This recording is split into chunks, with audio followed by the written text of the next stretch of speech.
What's good, y'all, man? Happy Saturday, man. Championship Saturday in college football. I'm super excited. Had some games yesterday. I didn't do the picks on that, but I did react to Ashton Genty going off again.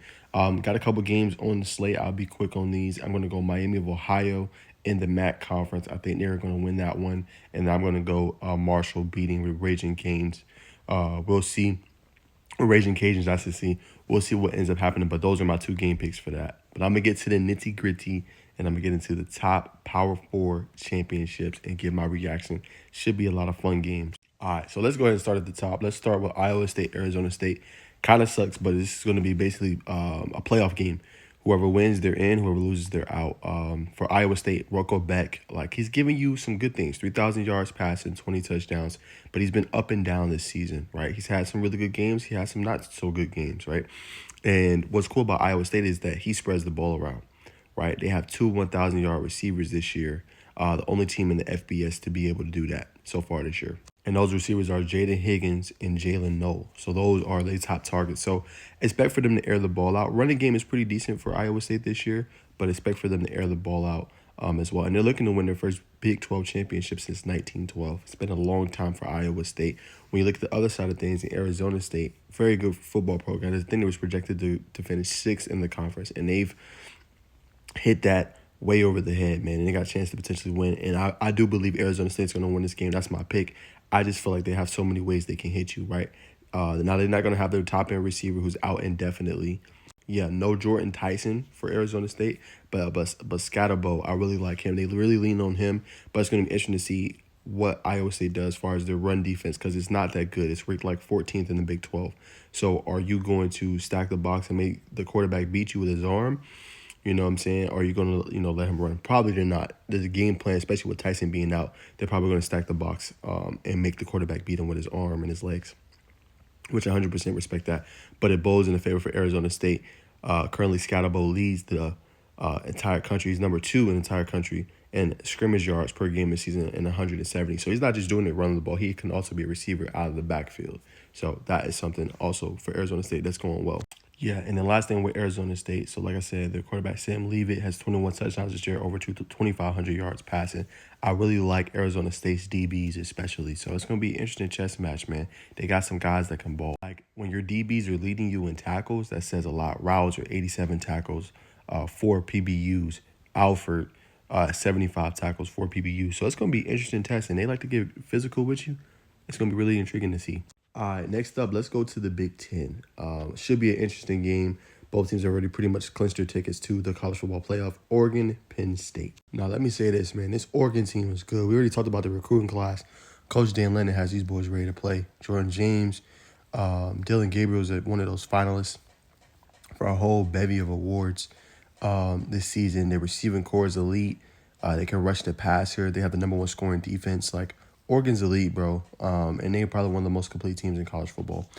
The other side of things, Penn State has some really elite players. Tyler Warren, the tight end, 8 leads, set in the Big Ten record for the most catches in the season with 81, right? So they have that on that side of the ball. They can run it as well, but the problem is they don't win the big games.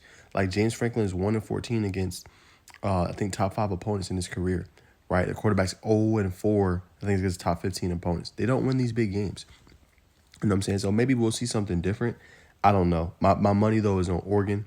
I think they're going to come out top. Another player to watch, too, is Abdul Carter. Now, Abdul Carter, he plays for Penn State. He's having a great year, man. He has 10 sacks, 19 tackles for loss. So that's going to be important, right? Now, it doesn't really matter when it comes to Oregon because they can, spread you out. They can get the ball out quick to their playmakers in space and let them do damage. And Dylan Gabriel spreading the ball around. He's not just hitting one key receiver, and that's what I've appreciated the most about his game. He's spreading that ball out, and he's getting it out quick and can also scramble a little bit and throw those deep balls. So Abdul Carter, if they're going to have a chance to win, has to have a big game. But like I said, it worries me because they just have not done it in the James Franklin era, winning the big game, man. So I'm going with the Oregon Ducks. I just think they're one of the most complete teams in college football. The defense is elite. We're going to have to see some top-end performances, right? Drew Aller is going to have to play. He's having a pretty decent season, but he's going to have to lead them. And Tyler Warren and Abdul Carter, they have to be stars today. If they're not stars today, Penn State don't have a chance. I'm going with Oregon. I'll go a 10-point win for them, 34-20, or 13-point win for them, 34-21. Ducks come out on top. All right, next up, let's go ACC. Still same situation. I'm still not understanding with everything why the ACC gets so disrespected. In a lot of ways, I just don't understand it. In terms of the college football playoff and the committee and everything like that. Like I know SEC is supreme, and that's why I'm saving it for last. But I feel like it shouldn't be a playing game for the ACC. Humbly, you know what I'm saying. Now Clemson has lost 3 games, and not saying that they should be in, but I don't think SMU should get punished necessarily for having 2 losses. Now they're gonna have to schedule harder going forward. I 100% am an advocate for that. But to be a 2 loss team like SMU or Miami, they deserve to be in the college football playoff. At least one of those should not be only one ACC team. I just don't think that's respectful. That's my humble opinion, though. Nonetheless, talking about the game is going to be very interesting because Kevin Jennings has been balling for SMU. Now, so far this season, since they ever lost to BYU, he's 9-0 as a starter, taking over for Preston Stone, and he's been electric. They've been airing the ball out. This is one of the top scoring offenses also in the country. 39 points per game. They're fifth in the FBS. This team can score with some of the best of them, but I don't think they face an elite defense like this. What I'm saying so far this season. Like Clemson ranks second in the ACC in scoring defense, right? They got dudes all over the field. They got the ACC Rookie Defensive Player of the Year in Sammy Brown's had an incredible season. 10.5 tackles for loss, right? They got Barrett Carter, who's one of the best linebacker prospects, I think, humbly, coming into this NFL draft, going into next year, right? Really good secondary. Evian Terrell, Khalil Barnes, guys that are elite in my humble opinion. And they got guys that get after you on the defensive line. Like, they have a really good defense. They held South Carolina to only 17 points, right? If it wasn't for those scrambles and the athleticism of Lenore Sellers, they pretty much did what they were supposed to do. But now it falls on Cade Klubnik. Now he is having a great year. I think he's second in FBS with 36 total touchdowns, taking care of the football, right? And the offense has to get going. If this defense holds SMU to under 14 points or under 21 points, they got to put points on the board. You got the weapons. You got Brian Wesco. You got Antonio Williams. You got Phil Maffa. You got weapons. This Clemson offense should be a lot better, in my humble opinion, than what sometimes they show on tape. But we're going to see, man. But I'm going with the Clemson Tigers to beat SMU. They're going to clinch their spot into the ACC, or it's not the ACC championship, but they're going to clinch their spot into the college football playoff. And humbly, what I think it is, now it doesn't look good for the conference to have a 3-loss ACC champion, but it shows the schedule that they've played. All right, so we got to give respect to that. They've played a tough schedule. They've played Georgia to start the season, okay? Ain't that a top 5 team? They've played South Carolina. Ain't that the number 14 team in the country? Aren't they 4-1 against top 25? Clemson has played a very hard schedule, as y'all would say. So I definitely think if they win, should be in 100%, and then they're going to automatically be in. And they've had a pretty good year. You know what I'm saying? So, and Clemson is the brand of the ACC, if we think about it recently. Now, Miami's having a good year, but Clemson has won 7 of the last 9 ACC championship games. That says a lot about their dominance, and I'm sure a lot of people want to see them in. All right, last but not least, SEC championship game, Georgia, Texas. Some people are saying Georgia going to whoop on Texas. Hey, bro, I'm going to go ahead and tell y'all. It's no disrespect. I like Georgia fans. It's not y'all.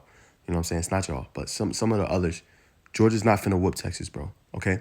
Look. Trust me, just not about to happen. All right, this Georgia defense is struggling. Okay, we've seen what Georgia Tech just did to them, 500 yards of offense. The game before UMass, 226 yards rushing. That was like the most since 2018 against LSU. This defense is struggling.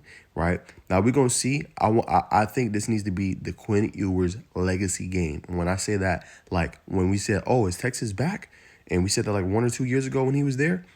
This needs to cement that. You know what I'm saying? And I need him to take care of the football and do what he's supposed to do. He got a whole bunch of weapons on the outside.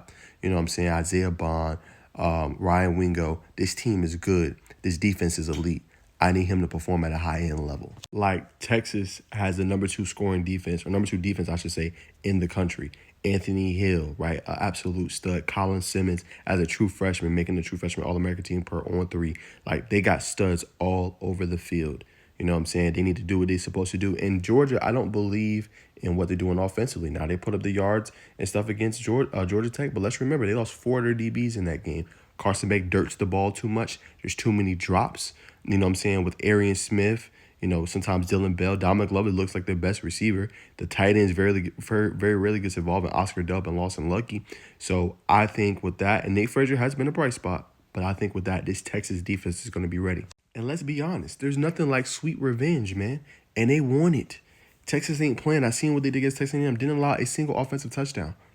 Them boys ain't playing. So, you know what I'm saying? So I'm going with Texas. I think they dominate Georgia. I got them winning 31-14. Longhorns win the first ever SEC championship.